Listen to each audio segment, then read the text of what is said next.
Your First Alert forecast with meteorologist Patrick Evans.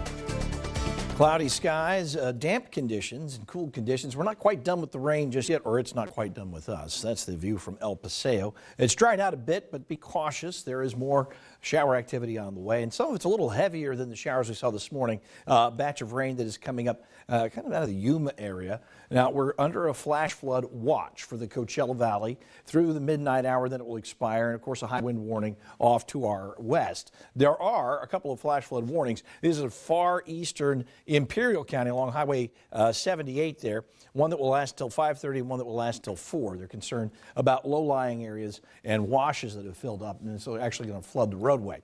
All right. We're starting to see that rain coming up out of the Salton Sea, moving into Mecca right now, and it's going to continue. And again, this is a little bit more significant rainfall. We've been talking about that 1/4 of an inch of rain. There it is. It's just got to get here, and it's working on it. And it's going to slide through Mecca as in the next 15 minutes or so. We're tracking that, and then as it moves across the valley, we're going to continue to see showers kind of slowly working their way up. This system is not pushing the rain at a real fast clip, but it has made considerable progress. It was south of the Salton Sea half an hour ago. So this batch of showers steadily moving in, and so we've got some more rain on the way, and that will start to add to our rainfall totals, which have been modest at best, about 1/100th of an inch. But I do think that at the eastern end of the valley, we're going to see closer to that 1/4 of an inch, and that might have an impact on play taking place at the golf tournament, which they are concerned about, as of course they don't want any rain, but we need it badly. We're in the mid-60s right now. Our temperature is running slightly below our seasonal averages.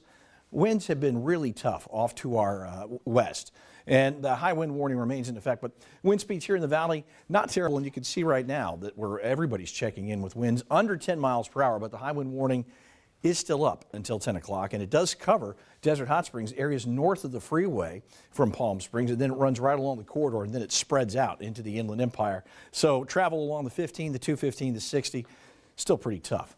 This is the area of low pressure. It's going to slowly work its way through northern Baja and then work its way into the Four Corners states, and that will allow us to warm up tomorrow. Clearing out a little bit tonight. I think the showers will taper off. This is the batch that's coming through in the next hour or so for the valley. You're going to see drier conditions behind that. Next low system that comes in is a cold core low, and that is going to bring us some more precipitation, possible for Saturday and on into Monday and Tuesday as well. Let's check out your Comfort Air 7-day forecast. By tomorrow, we're talking about low 70s and partly cloudy skies. And then another chance of showers on Saturday, 60s, much cooler. The next system in is cold core low. It's going to take our temperatures down into the upper 50s and low 60s. The snow line is going to drop all the way down to 3,500 feet. So folks in the high desert may see some snow here as we move into the latter part of January. And certainly in our local mountains, we're going to see a little more snowfall. But noticeably cooler forecast heading into next week. Angela and Jeff. Wow, look at all that rain in the forecast. Nice to see the snow in our mountains.